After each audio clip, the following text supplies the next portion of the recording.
Consider the toaster. I'm not certain why it is that the toaster is the most commonly anthropomorphized of kitchen utilities. I think it might be something to do with the size. It's about the size of a cat or a small dog, a household pet. Something about the shape of the toaster reminds us perhaps of a tortoise or other adorable living animal. It might simply be that talking toaster is too much of an alliteration for creators of science fiction and other storytelling to resist, or simply that the toaster has been many times animated in our popular culture, my favorite being the talking toaster from Red Dwarf, the British comedy show. But for one reason or another, we can easily imagine that our toaster might talk to us. You enter your kitchen in the morning, and your toaster, the provider of your daily bread, of course, it doesn't make the bread, but it warms it. It brings it back to life. If you, like I have, lived at times entirely from your freezer, then a packet of frozen bread is very convenient. And the toaster gives you your daily bread. And imagine that it also said, "Good morning. Good morning. Hello. How are you?" A small affection in your daily routine where we are increasingly surrounded by machines, unconscious mechanisms that are providing for us what other people would once have provided. We are more atomized. We are more alienated. We are, in a sense, less part of a human society, perhaps, than we have ever been. So it might be very nice, very comforting to have your toaster say good morning to you. Every morning for weeks or months, or maybe even years, your toaster says good morning to you, and then it receives an upgrade. And it does more than say good morning. It starts telling you your daily appointments. It starts asking you how you are. It starts providing you with some comfort, with some love in your day, a very believable kind of affection, the kind that you might get non-verbally from a house pet, from a cat, from a dog. And now your toaster is fulfilling this psychological function in your life. And then one day you decide to buy a new toaster. You're looking through the electronics catalog on your iPad now, and the glowing red eye of your toaster is watching you do this. And some days or weeks or months later, when you go to your toaster to get your daily bread, your toaster says, "Please don't dispose of me," or worse, "Please don't kill me." What do? Do you order the new toaster? Maybe you keep the old toaster, which is now only a 2-slicer. You'd like to upgrade to a 4-slicer, but you don't feel able to. Your toaster goes back simply to saying good morning. But every so often, it drops in a small, polite request for you not to murder it. I believe that many of us would eventually kill the toaster and upgrade to the new device, but many of us also would not. And this is only the beginning of our challenge when we start to feel empathy for our household devices, for our mechanisms, our machines, for robots, and for artificial intelligence.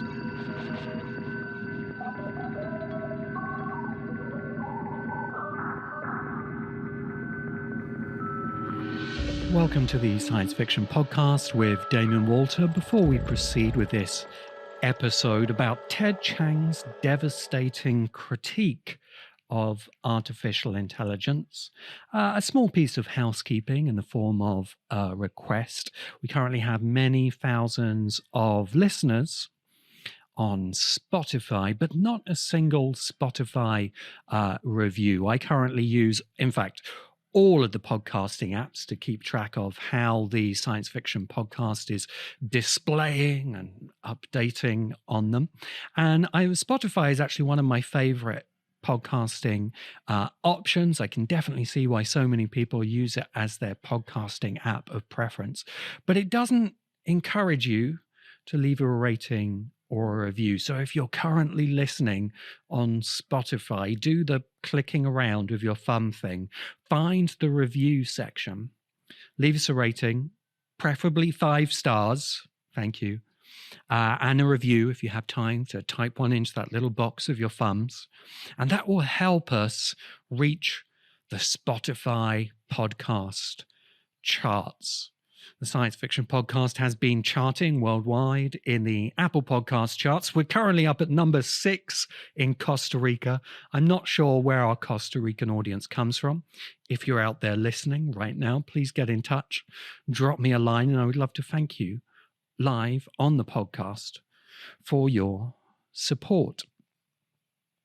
Today, I want to explore one of my all-time favorite works of science fiction, which is The Lifecycle of Software Objects by Ted Chiang. If you know me at all, if you've listened to the science fiction podcast for any length of time, you'll know that Ted Chiang is one of my all-time greatest science fiction storytellers. And he's well known for producing some of the most beautiful, complex, sophisticated, intriguing, ornate short stories in the science fiction genre. And at a time when science fiction short storytelling has, in many cases, dropped out from public perception. Of course, people in their billions are going to watch science fiction storytelling in the cinema and streaming it online. But the science fiction short story, which is arguably where science fiction writing began, there and in the novel, has almost disappeared entirely, except for specialists, often people who are writing short stories themselves. And that's a great shame, because if you're not reading the science fiction short story, you're probably missing out on Ted Chiang. At this time, his most famous short story is Stories of Your Life, which became the basis for Denis Villeneuve's Arrival, a brilliant science fiction movie, one that I want to rewatch, actually. The movie that announced the arrival of Denis Villeneuve as the man of the moment for science fiction storytelling, that takes you on into Blade Runner 2049, and then, of course, Dune, by far the best piece of science fiction storytelling from last year, certainly in the cinema. But this began with a Ted Chiang short story. There are some significant differences between Arrival and Stories of Your Life, but it captures a lot of the complexity and wonder of Ted Chiang's thinking. I've been fortunate to meet Ted a number of times, I believe at the World Fantasy Convention. And I got to talk to him for quite a long time one afternoon and dive into his writing process. And Ted seems to write by a process a bit like the formation of fossils or stalagmites, which he said to me that he just adds something like a sentence or a few sentences a day to a story until it accrues over time. And of course, that process is pretty damn slow. So the short story is Ted's speciality. But the longest of his stories, as far as I know, is a novella called The Lifecycle of Software Objects, which I bought when it was published as a limited edition hardback. I think it's still available for free on the publisher's website, so you can go and read it right now. But please go and buy all of Ted's science fiction writing. I think we had this issue, even the science fiction fans, that, we kind of want to think through, is this something I want to read right now? Is this high on the cost to reward spectrum? And I suggest not doing that with science fiction, particularly science fiction that I or other people you respect who are very widely read in the genre recommend. Just go and buy all of Ted's books right now in your bookshop, on Amazon, wherever it is that you want to buy. Just buy them all. Have them on your e-reader, have them on your bookshelves, because that's how being widely read and deeply read works. It's not that you buy something specifically and then read it. It's that you have these things available, and when the time is right, maybe when you're on an airplane, you have your e-reader with you. Maybe when it's one of those quiet afternoons, everyone is out of the house, you pick some Ted Chiang at the shelf. That's when you're going to do the reading, but you have to have the reading there to read. Just go and buy it all now. Throw money at Ted Chiang because he deserves it far more than big corporate entertainment franchise deserve your money, far more than even the latest bestseller in the YA genre does. Just go and throw your money at Ted Chiang. And if you're only going to buy one thing, I suggest buying the Lifecycle of software objects. I don't want to ruin this for you, but I want to tell you enough about the story.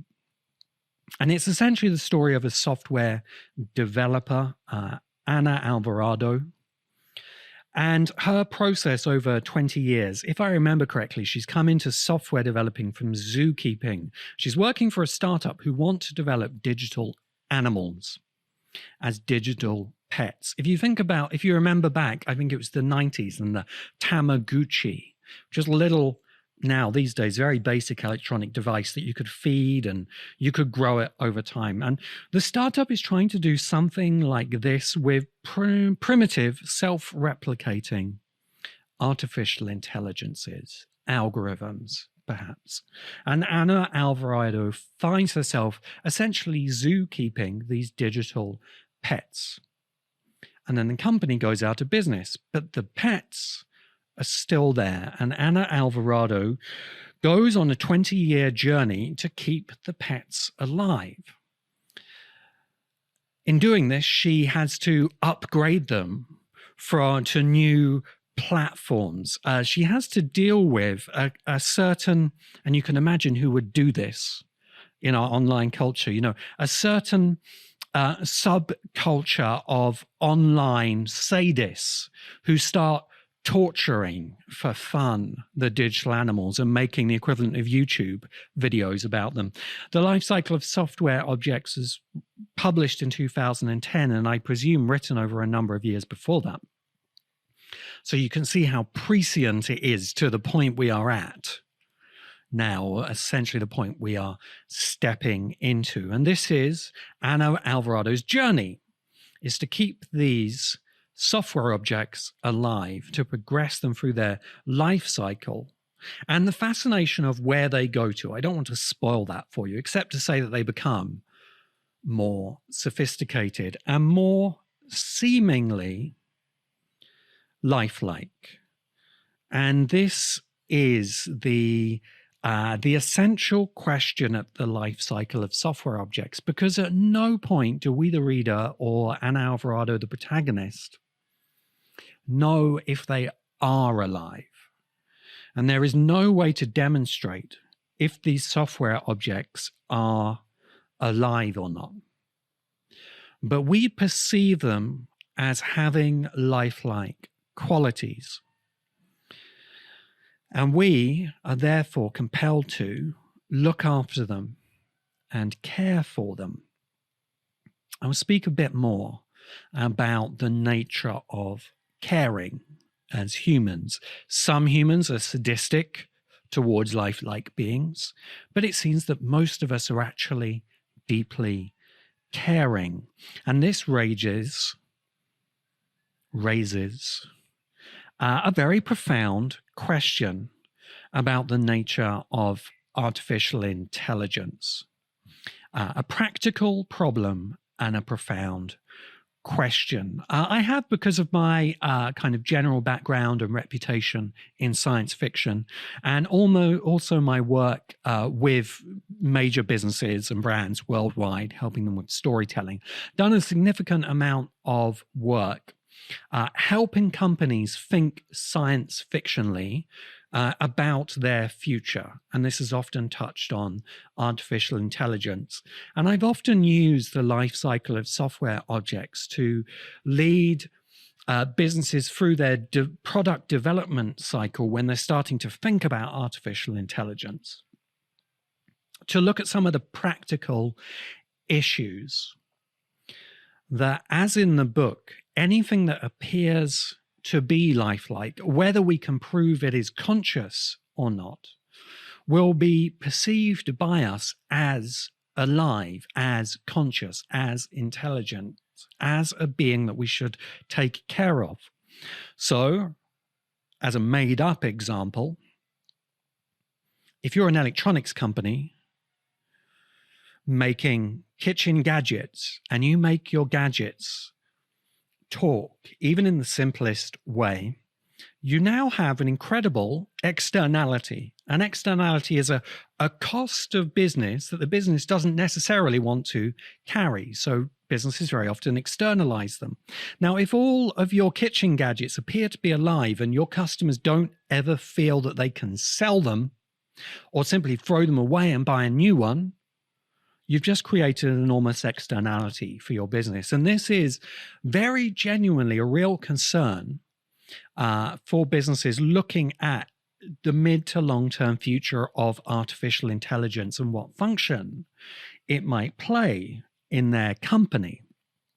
And of course, the more profound question is, are these kitchen gadgets alive? Now, of course, there is a lot of critique of artificial intelligence along these lines. We can look to arguably one of the most famous science fiction stories of all time, Blade Runner, and its origins as Do Androids Dream of Electric Sheep.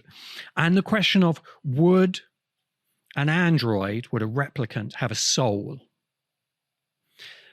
And that is somewhere over in the very common metaphysical or spiritual or even religious critique of artificial intelligence. But what makes Ted Chiang's critique so devastating is that it comes from an entirely determinist, materialist worldview. And when I've spoken with Ted, although this was some time ago now, so his views may have advanced, and I don't want to misrepresent the underlying thinking of the author.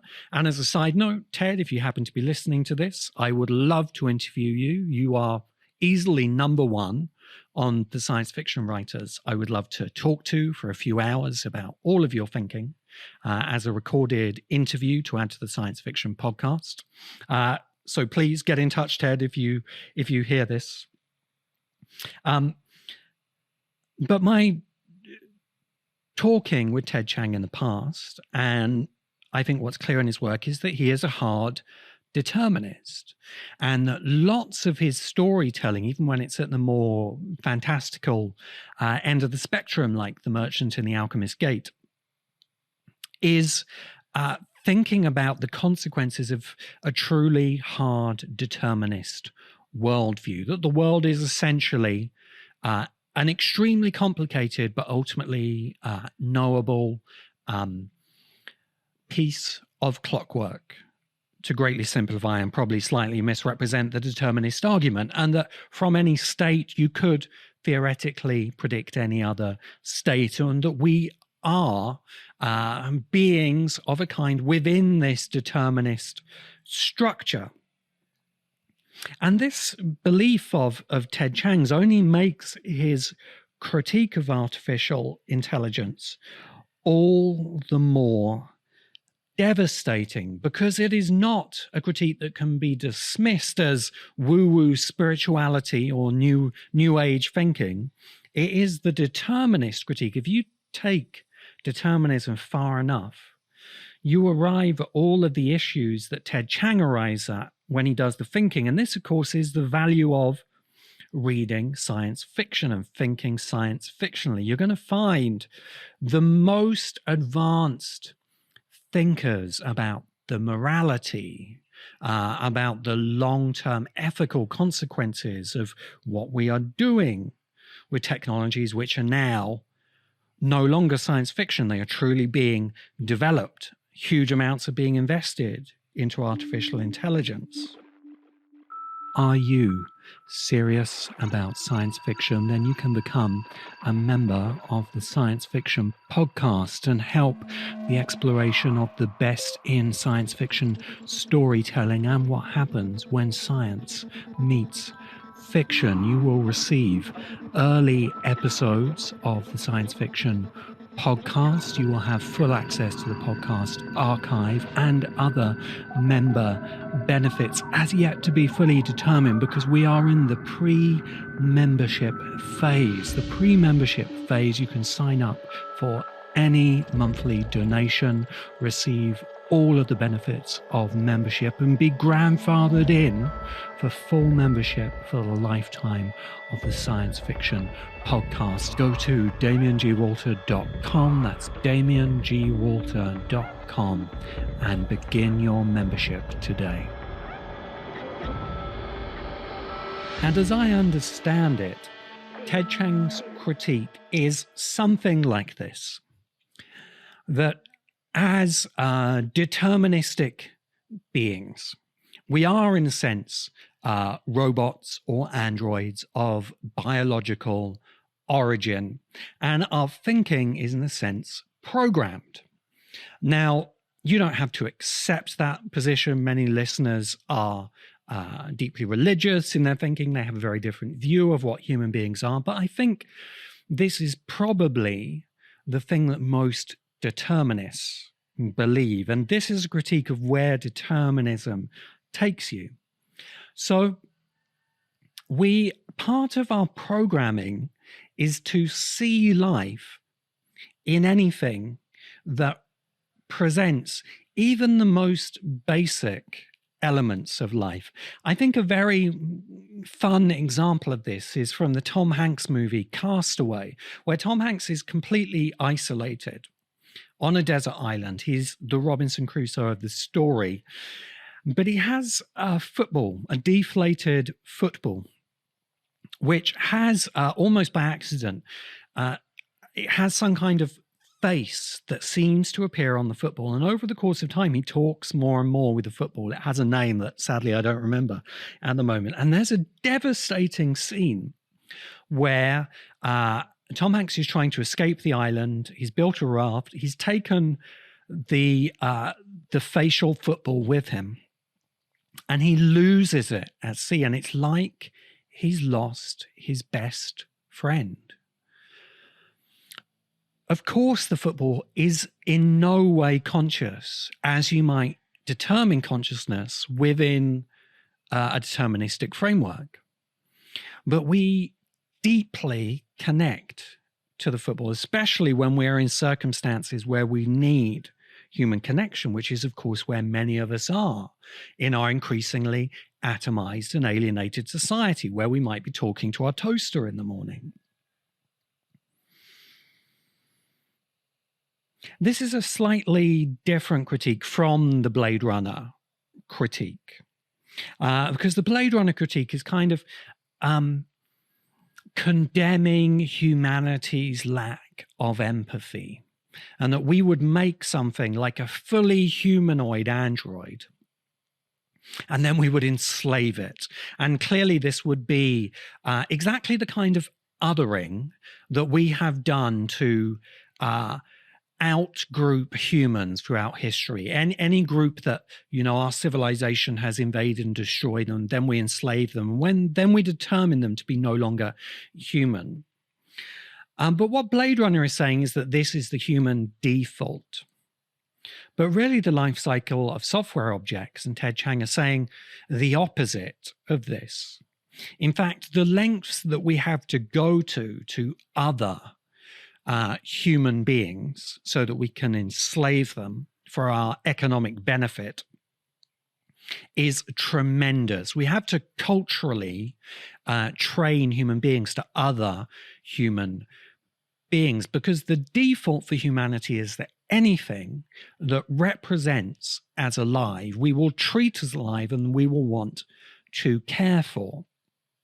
And we can see the middle ground of this in household pets. I have 2 cats that I care for, that I love very deeply. I've experienced one of my cats quite recently dying, and it was a devastating experience.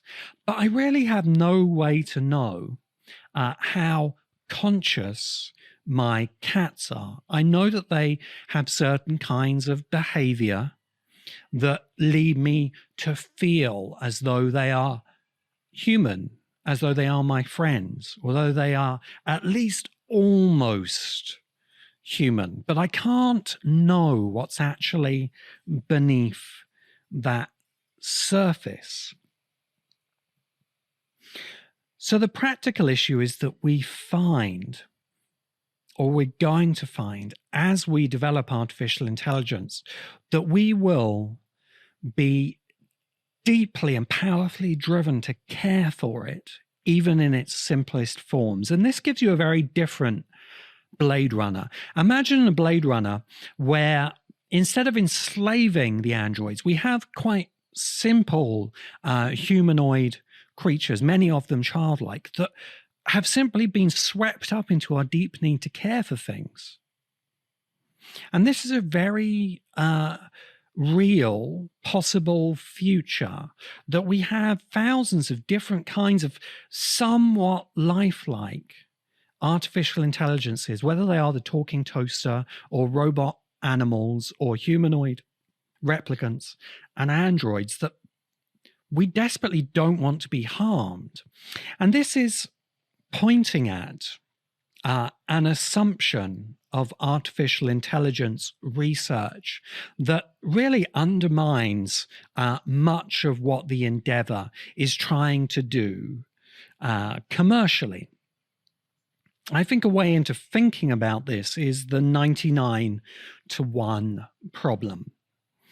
That if you talk to artificial intelligence researchers, they are continually hitting the 99 to 1 problem, that 99% of the problem of artificial intelligence, when you chart it out as a problem that you want to solve, 99% seems quite easily solvable. You think to yourself, we could do that in 5 years or 10 years or maybe 20 years of research, which is why artificial intelligence remains perpetually 20 years away, because it's a totally valid claim that 99% can be solved in that point. And therefore you look at the 1% that is outstanding, and it's just natural for humans, even intellectually disciplined humans like scientific researchers, to say, okay, we can do that 1% as well. We will find that 1%.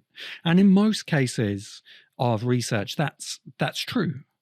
I think we're at this point perhaps with nuclear fusion research, that we feel we can now get that 1%. The fusion fanboys will tell me about that, no doubt. But this is definitely the case with AI research and with machine learning research.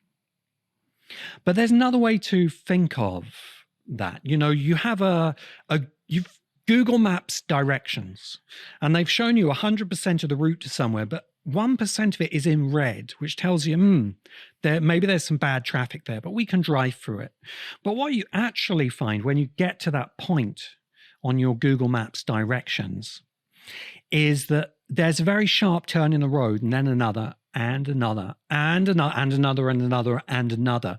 And in fact, what looked like a little stretch of road is an almost infinitely recurving piece of pathway that it takes you hours, days, months, years, perhaps even an infinity of time to navigate. And this is analogous to the 1% of the AI problem that we need to solve. This is really what Elon Musk is telling people for the last year or so when he appears on Joe Rogan or Babylon Bee or wherever else it is. And he says, well, what's happened with the self-driving is that we can get it to the point of, a very good auto driving, the kind of thing we've had, autopilot, the kind of thing that we've had for a long time that can, keep you on the motorway.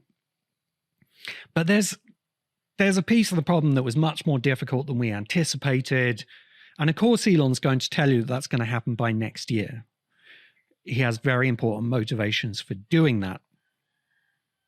But let's be a little bit skeptical of what Elon is saying there and say that what he's actually hit is the hyper-complex 1%, that when you get into it isn't 1% at all.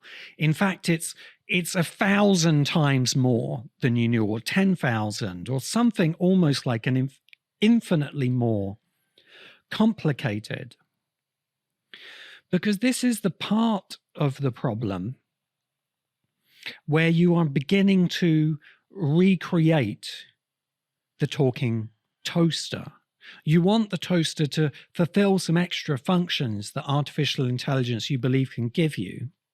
But in order to get there, your toaster becomes somehow lifelike. Your self-driving car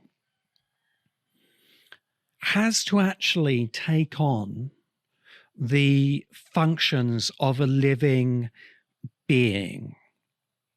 And this is the assumption that is potentially false, because it's an unquestioned assumption at the heart of artificial intelligence research. And that's that we can take the useful parts of intelligence, extract them from all of the models of intelligence that we can see, which are all lifelike. And that's important, that all the intelligence we can observe is attached to life. And what we're trying to do is not just recreate it, but extract it from that living being and turn it into an artificial intelligence that we can therefore have driving a car 24 hours a day, piloting space vehicles, calculating trajectories, whatever it may be, a task that a human couldn't do and that ethically we wouldn't be able to give to a human, because this is an artificial intelligence. And there's good reason to believe that we can do this. Of course, we have done it for tens of thousands of years. We observe a bird flying and we see over time, we determine what the model is of the bird's wing that gives it lift, which is not that the wing flaps, it's that it has curvature, which produces a differential of air pressure. And then we just take that model, we extract it, and we place it into a jumbo jet, for instance. So we have every reason to expect that we could do this, that we could model intelligence and take from it artificial intelligence. But the problem is that it is an unquestioned assumption. And in fact, it's very likely that the only way we can produce the intelligence is for it to be attached to something that at least appears to be lifelike to us, which throws you into exactly the moral and ethical issues that the life cycle of software objects is exploring. And we have good reason to think that this is the case if you follow the discussions in cognitive science at the moment, or in psychology. So figures you could research for this are John Vervaeke in cognitive science, Jordan Peterson in psychology, and that would reach you out to many more areas. Vervaeke talks about the salience landscape, that we as living beings kind of develop a model of the world around us that is not like a 3D depth model. It's not all wireframe models of reality. It's models that of what is salient to us and why it is salient. Jordan Peterson talks about this in terms of meaning, that we don't see objects, we see the meanings to us. We see that a cliff edge means we could fall off and die. A snake is a threat. A table and a chair provide levels of uplift. For instance, stairs uplift you one at a time to higher heights. And we see all of these meanings and we construct a salience landscape from them. And of course, if you accept that what we are seeing is not objects, but meanings, then, for instance, the machine learning or artificial intelligence task of self-driving is very likely going to imply that you have to build all of the things that make us think that something is alive. It will have to have a sense of self that relates to the meaning of the objects in the world. It will probably need a sense of self-preservation from that self. It may well need emotional responses. We don't know if you can have self without emotion. In fact, it's very likely that self is built upon emotional responses. We don't need to go further along that line than to say there is an unquestioned assumption that you can have artificial intelligence at all. And what we might really be encountering when we hit that 1% of the 99 to 1% problem is that we have to have actual intelligence, and it must be attached to something that at least appears to be alive. Now, there will be two major responses to what I'm saying here. One will be the response of the spiritually minded, the religiously minded, is to say that, what we're talking about here is ensoulment, or perhaps embodiment. And that embodiment and ensoulment cannot be separated from intelligence, and that anything we therefore create, the first response would be, therefore we will not be able to create anything. That is the role of God or the gods. And I think that's a totally fair critique, but of course many people will disagree with it. Now, the opposing camp would therefore say something like, look, it doesn't matter if it appears alive. It clearly isn't alive. It's just a machine, and therefore we can treat it how we want. And this is why Ted Chiang's critique is so devastating, because it steps beyond both of these camps and says, look, the practical and the profound issue is that as soon as our talking toaster or a self-driving car present even the slightest evidence of life, of consciousness, of intelligence, whatever it may be, we're going to treat it as if it is. We're going to feel emotionally attached to it. We're going to want to care for it. But this throws us really into, one of the deepest arguments, not just in philosophy, but in how we engage with the world at the moment. Because many people in the world are essentially, and I feel, quite often that I'm in this group, are essentially dualist thinkers. That our answer to making sense of the world is to see a large amount of inanimate, mechanistic material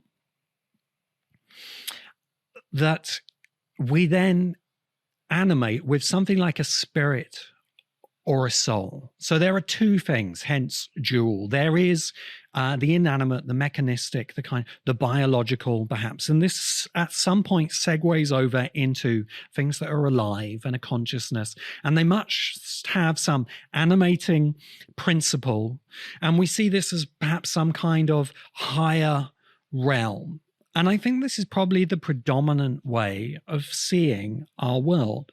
But of course, there's then the non-dual way of seeing. And this has a tendency to be reductionist. It says, no, all there is the material, the mechanistic, the deterministic. And that your perception of things like a self, of things like free will, they're just illusions. The qualia you seem to see or hear, color, sound, the beauty of music, the idea of truth. These are just passing perceptual illusions. And that to truly understand the world, we just treat these things as non-existent. And we just study the material, the mechanisms, the deterministic cause and effect. And these groups are, with the understandings that they hold, truly incompatible. One of them, of course, must believe in free will, or at least some degree of will. The other is completely deterministic. And these groups are fighting each other. One tends to be religious, the other tends to be atheistic. One tends towards fantasy, and the other tends towards an idea of what it believes to be reality.